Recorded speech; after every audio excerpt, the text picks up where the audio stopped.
Is Delta 8 dangerous?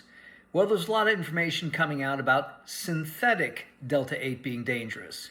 So we don't want to confuse natural Delta 8 and synthetic Delta 8. Natural Delta 8 comes from the cannabis plant, it comes from marijuana. It's basically very similar to Delta 9, also called THC. Basically, they're isomers. There's just a difference in where the double bond might be. So Delta 8, when it comes from the plant, is fine. There's nothing wrong with it. It's one of the 104, 5, 6, 110 cannabinoids they've discovered so far. One of the things that Delta 8 doesn't do, it doesn't have a strong binding affinity to the receptors. This is why when you either eat or smoke Delta 8 compared to Delta 9, it doesn't have a strong psychotropic or psychoactive effect. It's much milder and doesn't last that long. Now, let's look at this from a scientific or objective standpoint.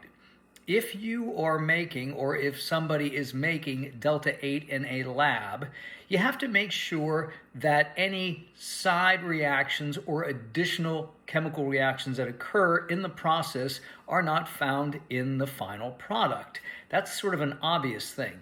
Now, for instance, you can convert THC to CBD and you can convert CBD to THC. It's not a very difficult chemical reaction to do. You just have to make sure that the reagents or the chemicals that you're using to do this are not left in the final product. And then you also have to make sure that there are no additional compounds that are created, again, in the final component. Same thing when making Delta 8, whether it's a gummy or a vape cartridge. You can't have any residual chemicals that are possibly created when you're doing the conversion. So what do? The hard part is finding out whether the Delta 8 that you're eating or smoking is safe. You can contact the company that you bought it from and say, hey, do you guys have a lab report?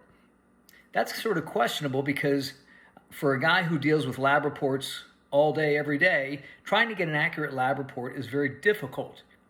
You have to rely on the company that's selling you the product, and you have to be able to decipher the lab report. If it doesn't come with 6 or 7 pages and it doesn't list cannabinoids, possibly terpenes, residual solvents, pesticides, heavy metals, mycotoxins, microbial, filth, and maybe a few other things, then it's not really a good lab report. If it's cobbled together from 2 or 3 different lab reports, it's not a good lab report. If it's a lab report that's got different dates on it and they send it to you, it's not a good lab report. So again, let's make things clear. Delta 8 in and of itself, when it comes from the plant, is fine. There's no problems with it. There's no difference than CBD or Delta 9 that comes from the plant. But when anything is synthesized in a lab, including pharmaceuticals from Big Pharma, like Zantac was being made by pharmaceutical company, and it had a carcinogen in it as an ingredient. It wasn't even a byproduct or something that was converted. It was a main ingredient in Zantac. They had to pull it from the shelves about 2 years ago, and now it's back. So when it's made in the lab, you got to know what you're doing so you don't have any residual chemicals, and again, you don't have any residual reactants in the product.